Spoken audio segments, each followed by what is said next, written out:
তো বর্তমান সময়ে দেখা যায় আমাদের সমাজে যত মানুষ থাকে প্রায় আল্লাহ তাআলা ধন সম্পদ কম বেশি সবাইকে দিয়েছেন।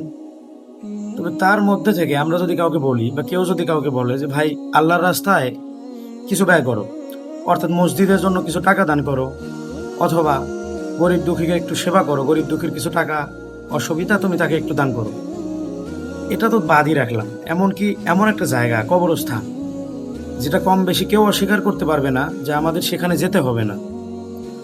তো যদি তার জন্য অর্থাৎ কবরস্থানের জন্য কিছু টাকা চাওয়া হয়, দেখবেন পাশ কাটিয়ে চলে যাবে। অথবা অজুহাত, আমার কাছেই তো টাকা নেই, আমি কেমনে চলি ভাই, এটা সমস্যা ওটা সমস্যা, দুনিয়ার অজুহাত, এরকম ভাবে বলে চলে যাবে।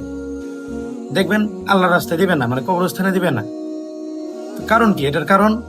তো এটার কারণ হচ্ছে আমরা মনে করি যে আমাদের পকেটে যদি টাকা রাখতে পারি, আমাদের বাসায় যদি টাকা রাখতে পারি, আমাদের নিজের কাছে রাখলে হয়তো আমাদের বেশি লাভ, এটা একসময় উপকারে আসবে। আর যদি আমরা কোথাও ব্যয় করি অথবা ভালো কাজেই যদি ব্যয় করি, আল্লাহর রাস্তায় ব্যয় করি, এটার আমরা কোনো প্রতিদান পাবো না। তো আমরা এজন্য শুধু জমা করার চেষ্টা করি। কিন্তু আল্লাহ তাআলা বলেন লাইন শাকারতুম লাযিদান্নাকুম ওয়া লাইন কাফারতুম ইন্না আযাবি লাশাদীদ।